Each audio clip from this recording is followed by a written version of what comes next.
Cotignac 500. Le rendez-vous avec la Vierge Marie. À Pellevoisin, la Vierge Marie est apparue 15 fois à une jeune femme mourante pour lui annoncer sa guérison et lui demander de prier pour la France. En 1876, Marie apparaît à Pellevoisin, dans l'Indre, à Estelle Faguette, une jeune femme atteinte de péritonite tuberculeuse en fin de vie, et lui annonce sa guérison qui deviendra effective à la 5e apparition. Elle lui présente ensuite le scapulaire du Sacré-Cœur et lui demande de le faire connaître. Elle lui annonce enfin que la France souffrira et l'invite au calme et à la prière. Peu avant que les relations entre l'Église et l'État ne traversent une période critique en France, avec les lois Ferry, l'expulsion des congrégations enseignantes, la Vierge Marie apparaît à Pellevoisin en 1876.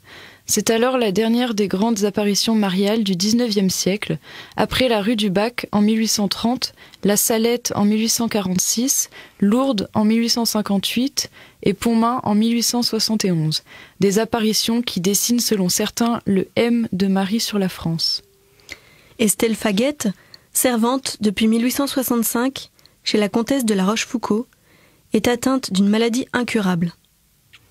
Elle écrit avec un cœur d'enfant et dans une grande confiance, une lettre à la Sainte Vierge, lui demandant d'intercéder auprès de son divin Fils pour sa guérison, afin de soutenir ses parents âgés. Depuis sa jeunesse à Paris, où elle a été enfant de Marie, Estelle nourrit pour la Vierge une grande dévotion. Mais 3 médecins la disent condamnée. La famille de la Rochefoucauld rentre à Paris sans elle, et on commence déjà à organiser ses obsèques. Mais de février à décembre 1876, la Vierge Marie répond à la lettre de la jeune femme par 15 apparitions dans la maison de ses parents, au cours desquelles elle remercie Estelle de sa démarche, l'éduque à la sainteté et lui délivre un message de miséricorde. Marie se présente comme la toute miséricordieuse. Notons que c'est le seul endroit connu où elle se nomme ainsi. On comprend dès lors que Pellevoisin, en cette année de la miséricorde, soit sanctuaire de la miséricorde et porte sainte pour le diocèse de Bourges. Au cours de la 5e apparition, Marie va obtenir de son fils la guérison d'Estelle le 19 février 1876. Lors de sa 9e apparition, elle révèle à la jeune femme de 32 ans sa mission. Faire connaître et diffuser le scapulaire du Sacré-Cœur. Estelle raconte. La Vierge me dit, depuis longtemps, les trésors de mon fils sont ouverts, qu'il prie. En disant ces paroles, elle souleva la petite pièce de laine qu'elle portait sur sa poitrine. J'aperçus un cœur rouge qui ressortait très bien. J'ai pensé tout de suite que c'était un scapulaire du Sacré-Cœur. Elle dit en le soulevant, j'aime cette dévotion, et c'est ici que je serai honorée. Marie nous invite ainsi à revenir au message de Parel Monial, mais elle l'enrichit par un geste concret. Pratiquer la dévotion en portant le scapulaire qui représente d'un côté le cœur du Christ et de l'autre l'image de Marie. On retrouve la dévotion aux 2 cœurs si chère à saint Jean-Eudes, qui sera sans doute bientôt proclamé docteur de l'Église. Marie va aussi inviter à prier pour les pécheurs. En parlant du cœur de son fils, elle dit « Son cœur a tant d'amour pour le mien qu'il ne peut refuser mes demandes. Par moi, il touchera les cœurs les plus endurcis. Je suis venue particulièrement pour la conversion des pécheurs. » Ce fut la 7e apparition. Marie veut enfin que nous prions tout particulièrement pour l'Église et pour la France. Je tiendrai compte des efforts que tu as faits pour avoir le calme. Ce n'est pas seulement pour toi que je le demande, mais aussi pour l'Église et pour la France. La France, que n'ai-je pas fait pour elle? Que d'avertissements, et pourtant, encore elle refuse d'entendre. La France souffrira. Courage et confiance. C'était la 11e apparition.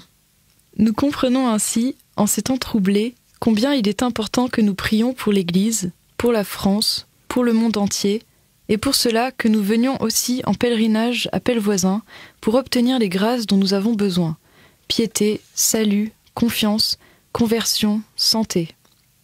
Il est important surtout que nous refassions notre consécration au Sacré-Cœur et que nous portions le scapulaire pour être agréables à Marie et réparer les outrages que son Fils reçoit dans le sacrement de son amour.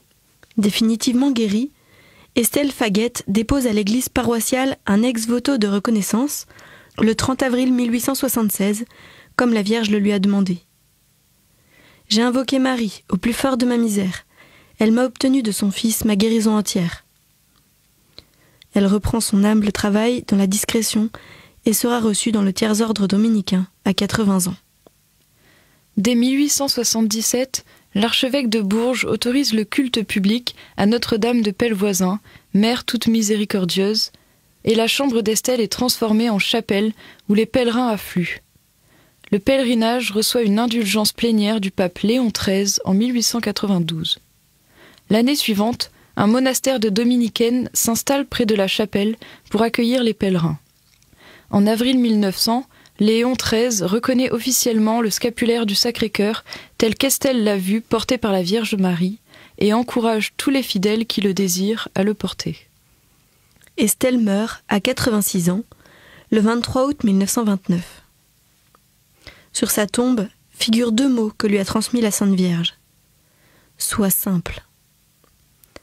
La guérison d'Estelle a été officiellement déclarée miraculeuse le 8 septembre 1983 par Monseigneur Paul Vignancourt, alors archevêque de Bourges.